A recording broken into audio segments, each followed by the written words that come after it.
ओम श्री गणेशाय नमः। चलिए आज का अध्याय शुरू करते हैं। आज का अध्याय भी 5वां अध्याय ही होगा। जो अध्याय हमारा व्यास जी से शुरू होता है।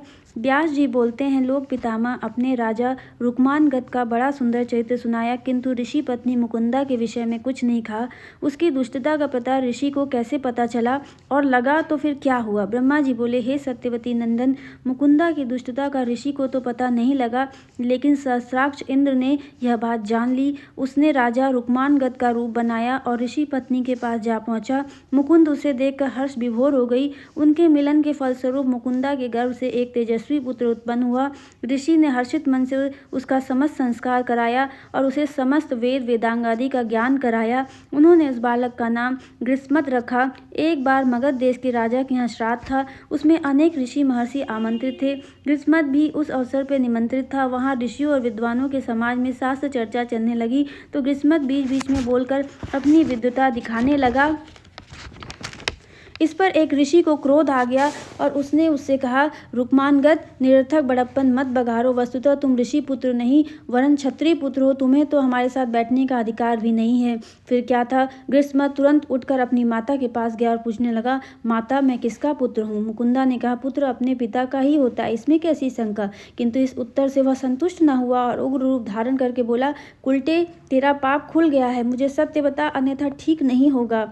मुकुंद उसके उग्र रूप से भयभीत हो गई और उसने सत्य बात बता दी कि वह रुक्मांगद का पुत्र है। इस पर ग्रीष्मत ने अत्यंत क्रोधपूर्वक उसे शाप देते हुए कहा, ब्राह्मण वंश को लज्जित करने वाली पिशाची, तू कटंकी होगी।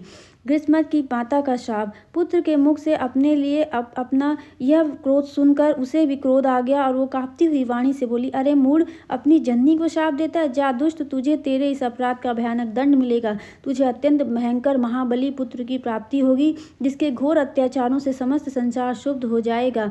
ग्रीष्मत जानते थे कि माता का शाप निष्फल नहीं होगा, अतः वे घर से निकलकर पुष्पक वन में चले गए। मार्ग में उन्होंने आकाशवाणी सुनी कि तुम राजा रुक्मांगद के नहीं, इंद्र के पुत्र हो। वे पुष्पक वन में स्थित एक वयोवृद्ध एवं वितराग महर्षि के आश्रम में पहुंचे, जिन्होंने उन्हें गणेश आराधना का उपदेश दिया। अब ग्रीष्मत ने घोर तप आरंभ किया। वरदेश्वर गणनाथ का ध्यान करते हुए वे एक पांव के अंगूठे के बल पर खड़े रहे। जीवा पर गणेश्वर का नाम रखा। इस पर घोर तपस्या करते हुए उन्हें 1000 वर्ष व्यतीत हो गए, किंतु उपासना सफल नहीं हुई। तब उन्होंने और भी कठोर व्रत किया।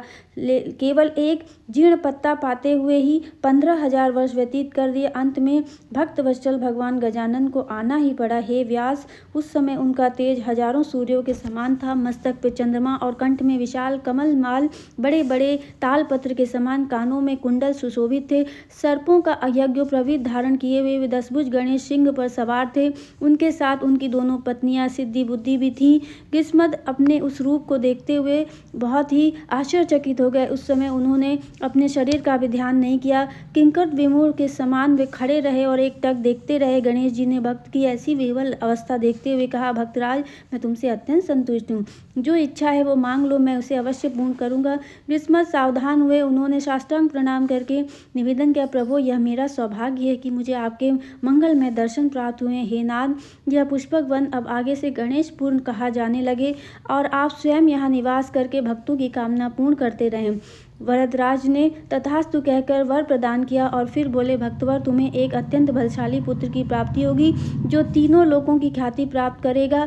उसे महाकाल भगवान के अतिरिक्त अन्य कोई भी न जीत सकेगा। इस क्षेत्र का नाम युगानुसार होंगे। सतयुग में पुष्पक वन, त्रेता में मणिपुर, द्वापर में मानक और कलयुग में भद्रक होगा। यहाँ जो कोई स्नान दान आदि करेगा उसके समस्त अभिष्ट पूर्ण होंगे। ऐसा वर दे के वरदराज अंतर्ध्यान हो गए। ग्रीष्मत ऋषि ने वहाँ एक मंदिर बनाकर प्रथमेश्वर गणराज का विग्रह वहाँ स्थापित किया और पूजन किया। आगे चलकर गणेश जी के नाम पर उस स्थान का नाम वरद हो गया। त्रिपुरासुर द्वारा गणेश आराधना।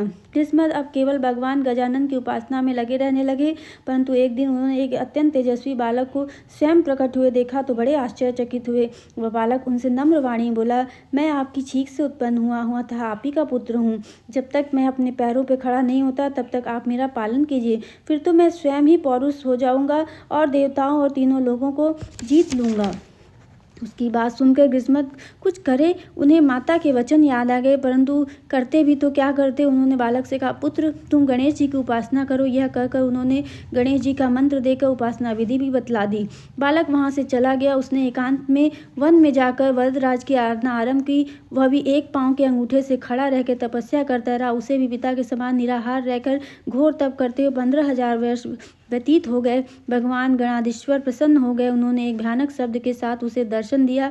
मुनि कुमार ने देखा कि वरदराज साक्षात खड़े हैं, तो वह उनके चरणों में गिर गया। गणेश जी ने हर्षपूर्वक कहा, उठो भक्त श्रेष्ठ, मैं तुम पर प्रसन्न हुआ हूँ, अपनी इच्छित वर मांग लो मुझसे। मुनि कुमार ने हाथ जोड़कर निवेदन किया, प्रभु मैं आपके असीम तेज से अत्यंत विस्मित और भयभीत हूँ। कृपा कीजिए प्रभु, मेरी इच्छा पूर्ण कर दीजिए। नाथ मैं बालक हूँ, स्तुति किस प्रकार की जाती है मुझे इसका पता नहीं। यदि आप मुझ पर प्रसन्न हैं तो मुझे त्रैलोक के विजय का वरदान दीजिए। देव दानव मनुष्य राक्षस गंधर्व किन्नर तथा सर्पादि सभी मेरे वश में हो जाएं। इंद्रादि सभी लोकपाल सदैव मेरी सेवा करें। इस जीवन में सभी सुखों को भोग कर अंत में मोक्ष की प्राप्ति करूं। भगवान गणपति बोले, वत्स तुम सदैव भय रहित और तीनों लोकों के विजेता होगे। मैं तुम्हें लोहे चांदी और सोने के 3 नगर प्रदान करता हूँ।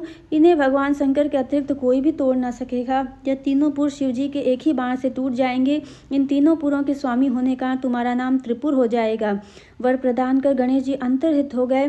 त्रिपुरासुर ने उसकी वहीं पर मूर्ति स्थापित की और उनका षोडशोपचार करके पूजन किया। उसके पश्चात वह त्रैलोक्य विजय के लिए चल पड़ा। धरती स्वर्ग पाताल सभी जगह उसका आधार और अधिकार हो गया। देवताओं सहित इंद्र भी हार गए। उसके भय से देव समुदाय वन पर्वत आदि की गुफाएं में सब लोग छिपते रह गए। चतुर्भुज ब्रह्मा नाभि कमल में प्रविष्ट हो गए। भगवान विष्णु भी क्षीर सागर में जा छिपे। शौनक जी, त्रिपुरासुर प्रचंड हो उठा। उसके 2 पुत्र हुए जिनका नाम चंड और प्रचंड था। उसने चंड को बैकुंठ का और प्रचंड को ब्रह्मलोक का अधिकारी बना दिया। त्रिपुरासुर को इतने से भी शांति नहीं मिली। उसकी अधिकार लिप्सा इतनी बढ़ती गई कि वो कैलाश पर जा पहुंचा। शिव जी को से उसे वरदान प्राप्त हुआ और महान शक्ति का भी उसे पता था। वे अविलंब उनके सामने पहुंचकर बोले, वत्स मैं तुमसे संतुष्ट हूँ, तुम चाहो जो वो मांग सकते हो। त्रिपुरासुर बोला, बोले बाबा यदि आप मुझ पर प्रसन्न हो तो कैलाश छोड़कर मंदराचल चले जाओ।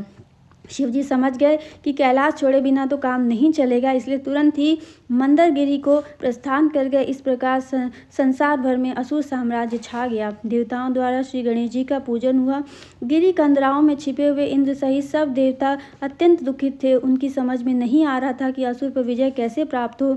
उसी अवसर पर देवर्षि नारद वहां आ गए। देवताओं ने मुनि का बड़ा स्वागत सत्कार किया। विनय पूर्वक बोले, ऋषिराज इस दैत्य से किस प्रकार छुटकारा प्राप्त होगा, इसका कुछ उपाय तो बताइए। नारद जी बोले, देवगण भगवान विनायक के वरदान से ही त्रिपुरासुर इतना प्रचंड हो गया। यदि तुम उन्हीं भगवान को प्रसन्न करो तो असुर का विनाश हो सकता है।